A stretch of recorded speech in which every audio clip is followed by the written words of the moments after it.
परिचय। अर्चिता, क्या तुम्हें पता है, जब हम किसी पौधे का अवलोकन करते हैं तो देखते हैं कि प्रत्येक पौधे में जड़, तना और पत्तियां होती हैं। पौधों में पुष्प और फल भी होते हैं।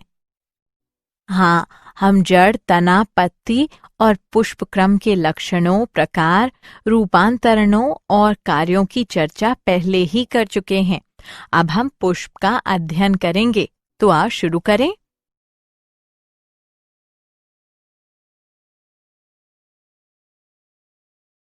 उद्देश्य।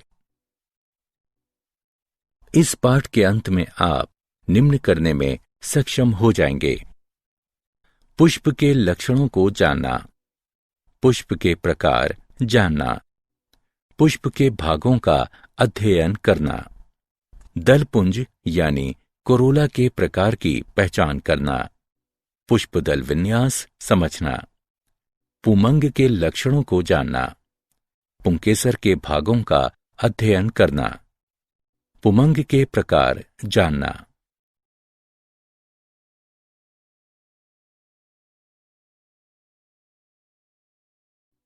पुंकेसरों के ससंजन को जानना, पुंकेसरों के आसंजन का अध्ययन करना, तंतु से परागकोश के संयोजन को समझना, जायांग के लक्षणों को जानना, जायांग के भागों का अध्ययन करना, जायांग के प्रकार जानना और बीजांडान न्यास समझना।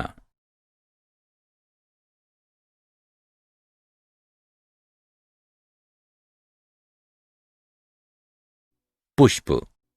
पुष्प एंजियोस्पर्म की जनन संरचनाएं हैं। एक पुष्प को रूपांतरित कायिक प्रारोह के रूप में परिभाषित किया जाता है, जो लैंगिक जनन के लिए होता है। पुष्प में बहुत छोटा अक्ष होता है, जिस पर विभिन्न भागों के चक्र लगे होते हैं। प्रायः पुष्प पत्राभ कहलाने वाली रूपांतरित पत्ती के कक्ष में निकलता है। जब पत्राभ पुष्प वृंत के आधार पर उपस्थित होते हैं तो पुष्प सहपत्री कहलाता है। जब पुष्प पुष्प वृंत कहलाने वाले वृंत का बना होता है तो ये संवृंत कहलाता है। जब पुष्प वृंत अनुपस्थित होता है तो पुष्प अवृंत कहलाता है।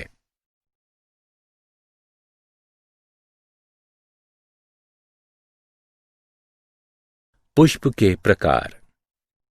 पुष्पासन और पुष्प के अन्य भागों की स्थिति के आधार पर पुष्प 3 प्रकार के होते हैं: अधोजायांगता यानी हाइपोगाइनस, परिजायांगता यानी पेरिकाइनस और अधिजायांगता यानी एपिकाइनस।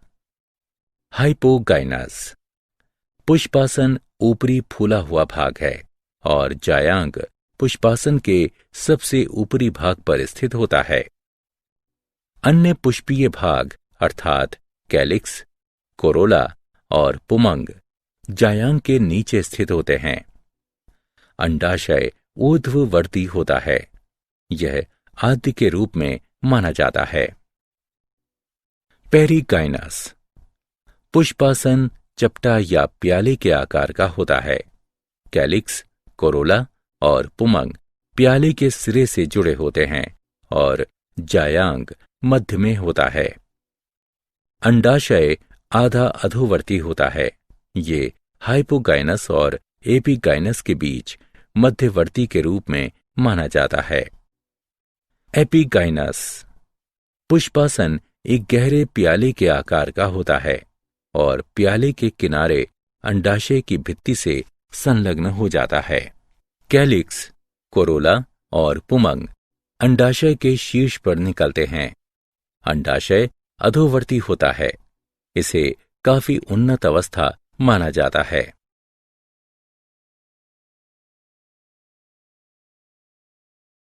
पुष्प के भाग।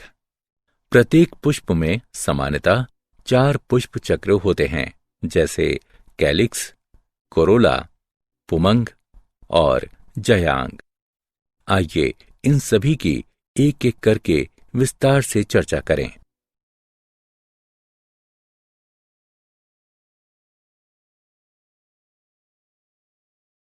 वाहे दलपुंज यानी कैलिक्स। कैलिक्स पुष्प का सबसे बाहरी चक्र है और इसकी इकाई को वाहे दल कहते हैं। प्रायः वाहे दल हरे पत्ती जैसे होते हैं और कलिका अवस्था में पुष्प की रक्षा करते हैं। कैलिक्स संयुक्त वाहेदली यानी जुड़े हुए वाहेदल या पृथक वाहेदली यानी मुक्त वाहेदल होते हैं।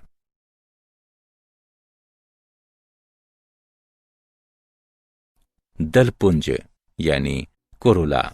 कोरोला दलों का बना होता है। यह पुष्प का द्वितीय चक्र है। दल प्रायः चमकीले रंगीन होते हैं जो परागण के लिए कीटों को अपनी ओर आकर्षित करते हैं। कैलिक्स की तरह कोरोला भी मुक्त यानी पृथक दली या जुड़े हुए यानी संयुक्त दली हो सकते हैं। पौधों में कोरोला की आकृति तथा रंग भिन्न भिन्न होता है। कोरोला नलिकाकार, घंटाकार, कीप के आकार का तथा चक्राकार हो सकता है।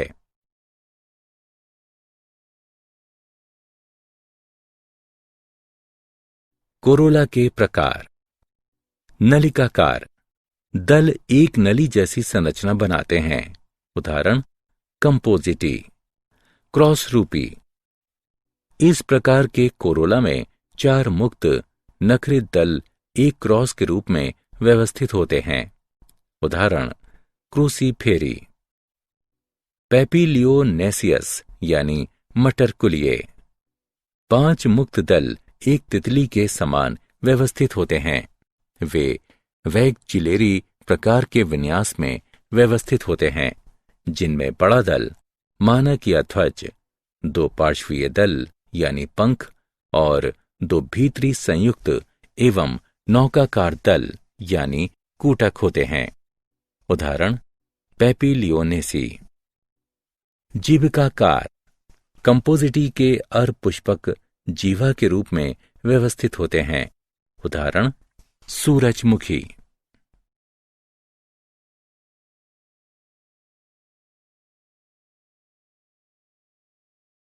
पुष्पदल विन्यास। पुष्पकली में उसी चक्र की अन्य इकाइयों सापेक्ष बाह्य दलों या दलों के लगे रहने के क्रम को पुष्पदल विन्यास कहते हैं। मुख्य प्रकार के पुष्पदल विन्यास कोर स्पर्शी, व्यावर्तित, कोर छादी और वैकजिलेरी हैं।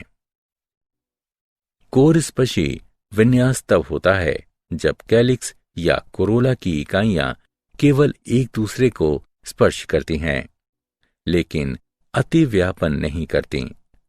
उदाहरण कैलोट्रोपिस। इसे कोर स्पर्शी कहा जाता है। व्यावर्तित विन्यास तब होता है जब कैलिक्स या कोरोला की इकाई का एक किनारा अतिव्यापित होता है और दूसरा किनारा अगली इकाई पर अतिव्यापन करता है, जो ये पुष्पदल विन्यास व्यावर्तित कहलाता है। उदाहरण गुड़हल, भिंडी तथा कपास आदि। कोर छाती विन्यास तब होता है जब कैलिक्स या कोरोला की एक इकाई के दोनों किनारे अतिव्यापित हो जाते हैं और दूसरी इकाई के दोनों किनारे बाह्य और शेष प्रकृति में व्यावर्तित होते हैं, तो ये पुष्पदल विन्यास कोर छाती कहलाता है। उदाहरण केसिया और गुलमोहर आदि। ये भी 2 प्रकार के हो सकते हैं, आरोही कोर छाती और अवरोही कोर छाती। आरोही कोर छाती विन्यास तब होता है जब पश्च इकाई आंतरिक होती है और पार्श्व इकाइयों द्वारा अतिव्यापित की जाती हैं, जिसमें अपनी संलग्न इकाई अग्र इकाइयों द्वारा अतिव्यापित की जाती हैं। उदाहरण सीजल पिनियोडी। अवरोही कोर छाती और वैकजिलेरी विन्यास मटर और सेम के पुष्पों में पाया जाता है। इनमें 5 दल होते हैं। सबसे बड़ा दल मानक 2 पार्श्व दलों यानी पंख को अतिव्यापित करता है, जिसके बाद ये 2 सबसे छोटे अग्रदल यानी कूटक को अतिव्यापित करते हैं। इस प्रकार का पुष्पदल विन्यास वैकजिलेरी या पेपिलियोनेसियस कहलाता है। पंचक विन्यास तब होता है जब कैलिक्स या कोरोला की 2 इकाइयों के किनारे दोनों बाह्य होते हैं और 2 इकाइयां आंतरिक तथा शेष 1 इकाई का एक किनारा आंतरिक तथा एक किनारा बाह्य होता है, तो ये पंचक कहलाता है। उदाहरण सीडियम और प्यूनिका इत्यादि।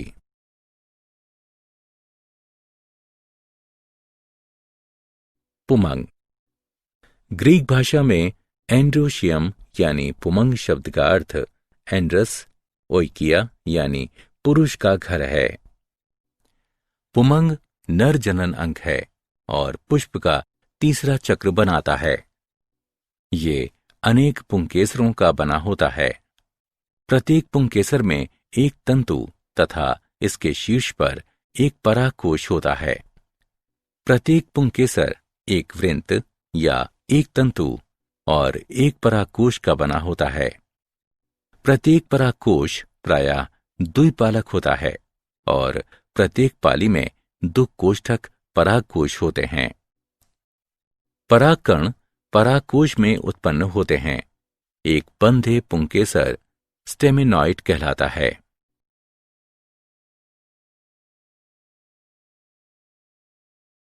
पुंकेसर के भाग। एक विशिष्ट पुंकेसर के 3 भाग होते हैं: तंतु, परागकोश और संयोजी। प्रत्येक पुंकेसर में प्रायः एक वृत्त होता है जो तंतु यानी लैटिन शब्द फिलम यानी सूत्र कहलाता है। पुष्प के भीतर तंतुओं की लंबाई भिन्न भिन्न हो सकती है, जैसे कि साल्विया और सरसों में। तंतु के शीर्ष पर एक परागकोश और लघु बीजाणुधानी कहलाने वाला परागकोश होता है। कोष्ठक और कोशिकाओं के बीच ऊतक संयोजी कहलाते हैं।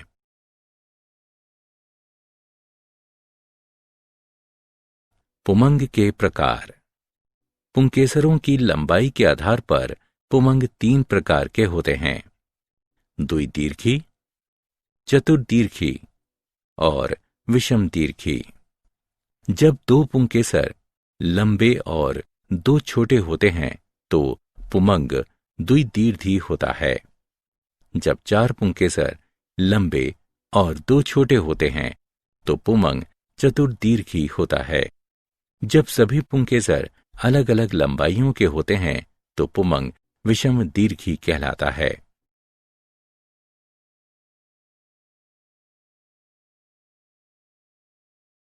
पुंकेसरों का ससंजन। पुंकेसर के एक भाग या पूरे पुंकेसर के जुड़ने की दशा पुंकेसरों का ससंजन कहलाती है। ससंजन के आधार पर पुमंग निम्न प्रकार के होते हैं: संघी, युक्तकोशी और समपुमंगी। जब पुंकेसरों के तंतु आपस में मिले होते हैं और परागकोश मुक्त होते हैं तो पुमंग संघी होते हैं। ये पुनः 3 प्रकार के होते हैं: एक संघी, द्विसंघी और बहुसंघी। जब सभी पुंकेसरों के तंतु आपस में मिलकर एक बंडल बनाते हैं और परागकोश मुक्त होते हैं तो यह अवस्था एक संघी कहलाती है। उदाहरण हिबिस्कस रोजा साइनेंसिस यानी गुड़हल। द्विसंघी जब पुंकेसरों के तंतु आपस में मिलकर एक बंडल बनाते हैं और परागकोश मुक्त होते हैं तो ये अवस्था द्विसंघी कहलाती है। उदाहरण पेपिलियोनेसी। बहुसंघी जब पुंकेसरों के तंतु संलग्न होकर 2 से अधिक बंडल बनाते हैं तो ये अवस्था बहुसंघी कहलाती है। उदाहरण सिट्रस। युक्तकोशी या साइनेंथस जब पुंकेसर के तंतु मुक्त होते हैं और परागकोश आपस में जुड़े होते हैं तो ये अवस्था युक्तकोशी या साइनेंथस कहलाती है। उदाहरण एस्टेरेसी। समपुमंग जब पुंकेसर के तंतु और परागकोश आपस में जुड़कर एक बंडल बनाते हैं तो ये अवस्था संपोमंग कहलाती है। उदाहरण कुकुरबिटा।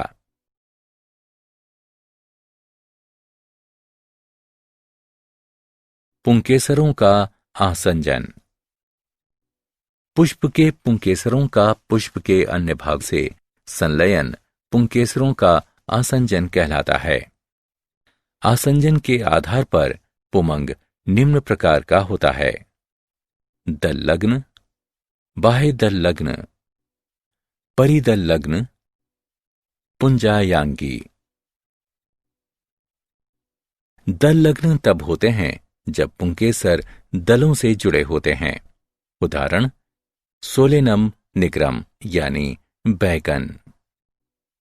बाह्यदल लग्न तब होते हैं जब पुंकेसर बाह्यदल से जुड़े होते हैं। उदाहरण वर्बेन। परिदल लग्न तब होते हैं जब पुंकेसर परिदल पुंज पालियों यानी परिदल से जुड़े होते हैं। उदाहरण एस्फोडिडस और टेनिफोलियस। पुंजायांगी तब होते हैं जब पुंकेसर अंडप से जुड़े होते हैं। उदाहरण कैलोट्रोपिस प्रोसेरा।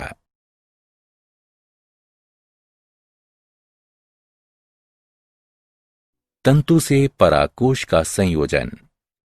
अधाबद्ध संयोजन तब होता है जब तंतु परागकोश के आधार से जुड़ा होता है या अधाबद्ध कहलाता है।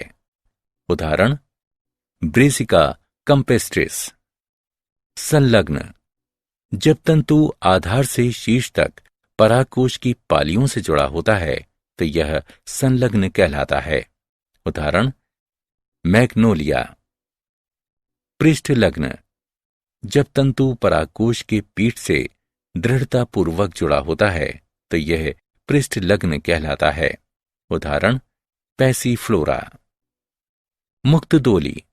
जब तंतु परागकोश की पीठ पर किसी एक बिंदु पर जुड़ा होता है और परागकोश आसानी से हिल-डुल सकता है तो यह मुक्त डोली कहलाता है।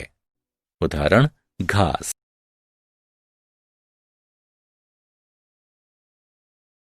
जायांग। जायांग पुष्प का मादा जनन अंग है और एक या अनेक अंडकों का बना होता है।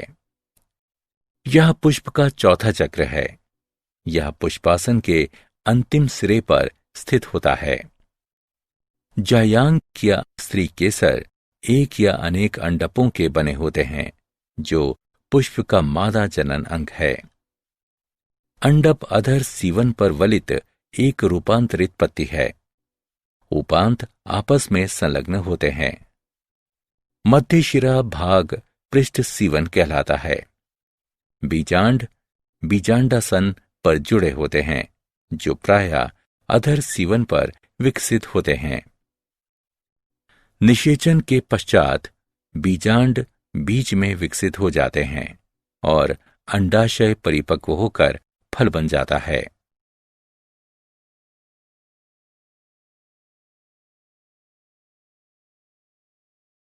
जायांग के भाग। अंडप 3 भागों का बना होता है: वर्तिकाग्र, वर्तिका और अंडाशय। वर्तिकाग्र प्रायः वर्तिका के शिखर पर होता है और ये परागकणों के लिए जनन सतह है। यह अंडाशय के सबसे ऊपर स्थित होता है। यह लंबी बेलनाकार संरचना है जो अंडाशय के ऊपरी भाग से विकसित होती है। वर्तिका अंडाशय को वर्तिकाग्र से जोड़ती है। वर्तिका 3 प्रकार की होती है: अंतस्थ या शीर्षस्थ, पार्श्वीय, गाइनोबेसिक यानी जायांगोपारिक। अंतस्थ या शीर्षस्थ वो अवस्था है जब वर्तिका प्रायः अंडाशय के ऊपरी भाग पर स्थित होती है और अंडाशय के सीध में होती है। उदाहरण सोलेनम, हिबिस्कस रोजा साइनेंसिस। पार्श्वीय वो अवस्था है जब कुछ पुष्पों में जहां अंडाशय एक तरफ मुड़ जाता है, इसलिए वर्तिका पार्श्व की ओर से निकलती हुई प्रतीत होती है। उदाहरण आम। गाइनोबेसिक अवस्था लेबिएटी में पाई जाती है, जहां अंडाशय में 4 पालियां होती हैं और वर्तिका पालियों के बीच गड्ढे से निकलती हुई प्रतीत होती है। उदाहरण ओसिबम सेगमेंटम। अंडाशय जायांग का सबसे निचला फूला हुआ भाग है, जिसमें एक या अनेक बीजांड एक चपटे गद्देदार बीजांडासन से जुड़े होते हैं। अंडाशय एक रूपांतरित पत्ती है जो एक कोष्ठकी, द्विकोष्ठकी या बहुकोष्ठकी हो सकते हैं।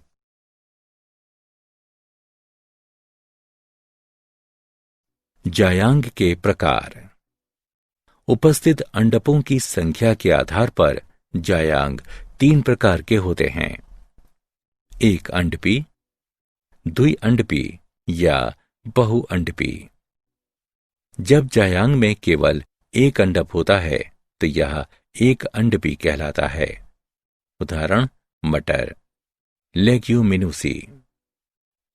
जब जायांग में 2 अंडप होते हैं तो यह द्विअंडपी कहलाता है। उदाहरण सोलोनेसी और क्रूसीफेरी। जब जायांग में 2 से अधिक अंडप होते हैं तो यह बहुअंडपी कहलाता है। उदाहरण मालवेसी। अंडपों की स्थिति के आधार पर जायांग 2 प्रकार के होते हैं, वियुक्तांडपी और युक्तांडपी। जब एक से अधिक अंडप उपस्थित होते हैं तो वे मुक्त हो सकते हैं और वियुक्तांडपी कहलाते हैं। उदाहरण कमल और गुलाब। जब अंडप जुड़े होते हैं तो वे युक्तांडपी कहलाते हैं। उदाहरण सरसों और टमाटर।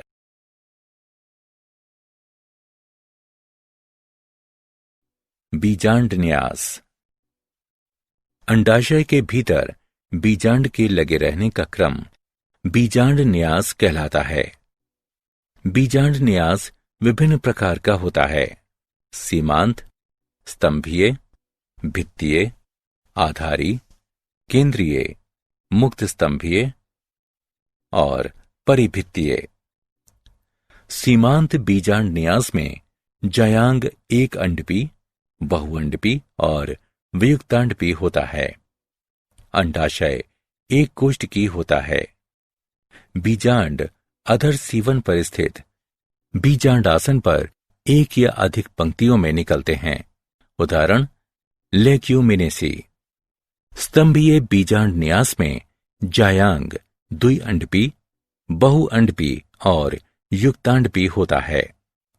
अंडाशय बहुकोष्ठकी होता है।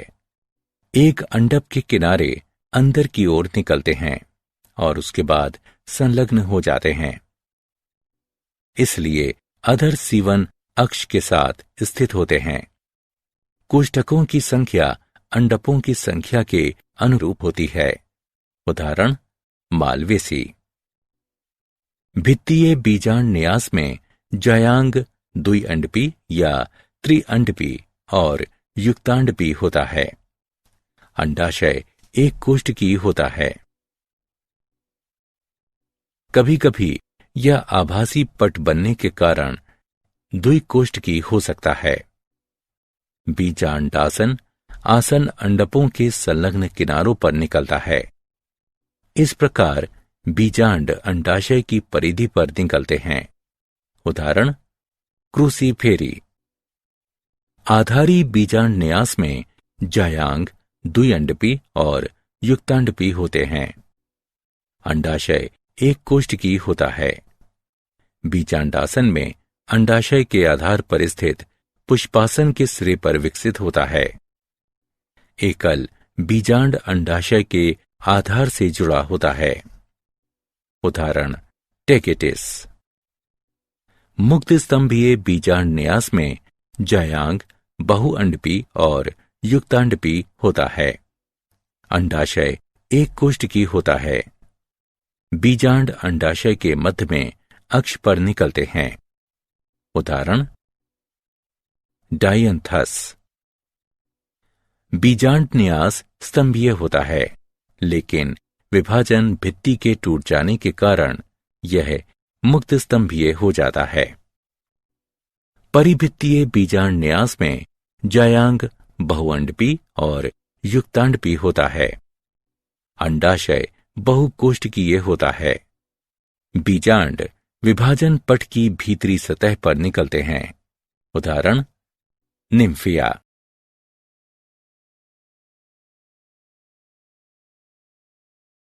क्या आप जानते हैं एस्टेरेसी कुल में पुष्पक्रम मुंडक होता है।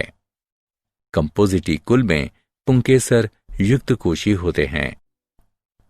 क्रूसीफेरी कुल में जायांग द्विअंडपी, युक्तांडपी, ऊर्ध्ववर्ती और एक कोष्ठकी होते हैं, लेकिन ये रीप्लम कहलाने वाले आभासी पट के कारण द्विकोष्ठकी हो जाते हैं।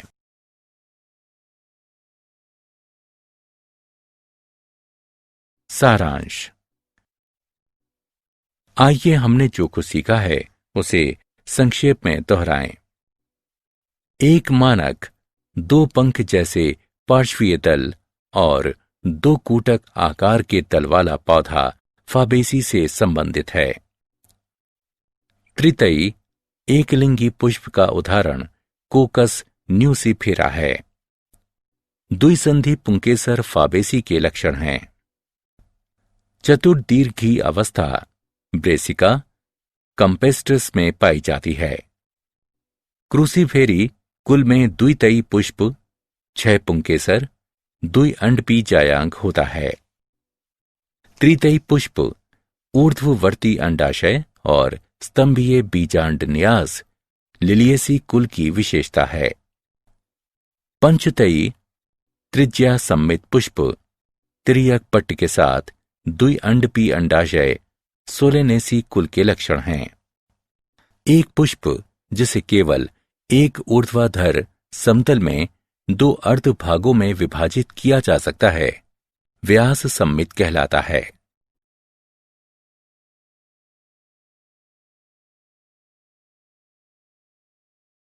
चतुर्दीर्घी पुमंग सरसों में पाया जाता है। समपुमंग अवस्था तंतु और परागकोश दोनों का संलग्न है। साइथियम की पहचान अनेक नर पुष्पों से घिरे एकल मादा पुष्प द्वारा की जाती है और इसमें सभी पुष्पों को आच्छादित करता सहपत्रों का परिचक्र होता है। एक कोष्ठ की परागकोश मालवेसी कुल की विशेषता है। गाइनोबेसिक वर्तिका लेमिनेसी कुल की विशेषता है।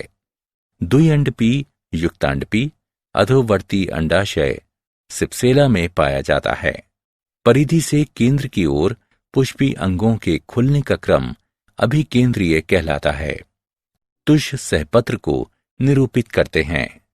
सबसे छोटा पुष्प वोल्फिया है।